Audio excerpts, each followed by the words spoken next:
Well, today I'd like to give you a little tutorial on WS 4.1a Progressive Factor Sheet.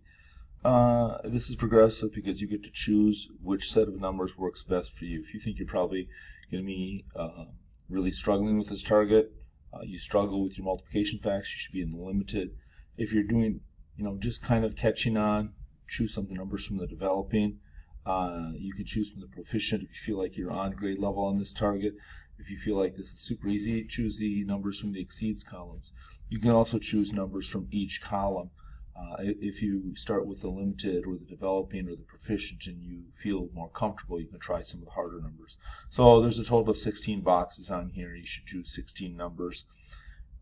If you are over here in the limited category, I think there's only 14 you can choose and choose another prime number to do and choose one other composite number to do to give you your full 16 if you were just going to be working from the limited area. All right, I'm going to start by doing these three numbers up top here, which are not included. All right, so when you make a factor tree, you can do it a couple of ways. I like starting over here and making it look like I call it the flying V, or just a factor tree. And you can always put the number and 1 because those are always factors in every number. And then you think about it. Will 2 fit into 17? You think about your factor, your numbering rules that we've been practicing in class. No, 2 doesn't go in there because it's an odd number. It ends in a 7. 3 won't go in there because 3 goes into 15. You could add these numbers up. 2, 1 plus 7 is 8. If 3 doesn't go into that, then 3 won't go into it. 4 won't go into it because it's an odd number. 5 goes into 15, so that won't go. 6 is an even number. That's not going to go into an odd number. 7 goes into 14, so it won't fit into 17. 8 goes into 16, so that's not going to fit. See, 9 goes into 18, so that's not going to fit. 10 goes into 20. And let's just say, for example, that you're really not sure if 11 fits in there. You can always just grab a calculator, and I know I'm doing some of it in my head, but you can grab a calculator and go 17 divided by 11. And if you get some weird number that looks like this here, let me turn that, then you know that it doesn't fit. You're looking for a whole number. Use this calculator, would probably be better. So 12 doesn't go into it. That would be 24. 13 is too big. 14, all these numbers are getting too big because they're more than half of 17. So this is a prime number right here. It just has 2 factors. These next two will be composite.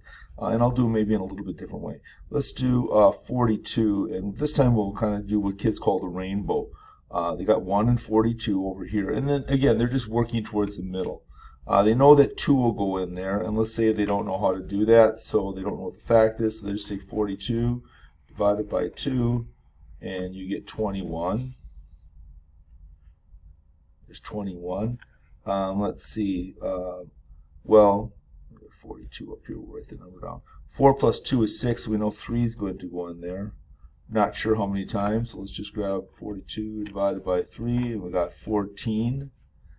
It's 14. This method takes a little more planning. 4 is not going to go in there because 4 goes into 40. 5 doesn't go in there because it doesn't end in a 0. 5 always goes into 5, 10, 15, 0. They always end in 5 or 0. 6 will go in there, and you can double check it if you want. 42 divided by 6 is 7. So those are your last two, 6 and 7. And remember, when we get to these neighbor numbers like 6 and 7, you're done. And some kids connect these with these little things like this. And, I'm good either way. Sometimes they go over the top. That's why they call them rainbows. A third method that I don't like as much is people just do the factor pairs. And I think this is where they sometimes get in trouble. But I'll show you how you can do it and make it work. You just start off with, let's see, we'll do 63. So you start off with 1 and 63.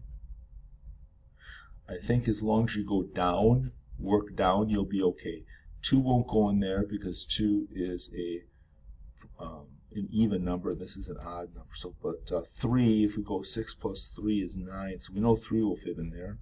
And we can divide that out in your calculator, and you're going to find out that it's 21. Now, that's good news because I know some other factors. I know 7 is going to go in there because 7 goes into 21. 4 won't go in there. 5 won't go in there because it doesn't end in a 0 or 5. 6 goes into 60 and it's even, so that won't go in. 7 does go in there, and if you're not sure, you can always just take it, double check that. 63 divided by 7, you should get 9. You got 9, and then you check. You've still got one number in between there, and that's 8. Let's see, 8 goes into 64, and 8 is an even number, so that's not going to go in. If you do it this way, I still think you should take it at the bottom and write them out in order: 1, 3, 7, 9, 21, and 63. So you just reverse the order. This is a dangerous method. I know lots of kids like to try to do it that way, but kids always miss factor pairs that way. So, all right, just going to circle the numbers we did here. All right, good luck. You could do choose 16 numbers and get to work.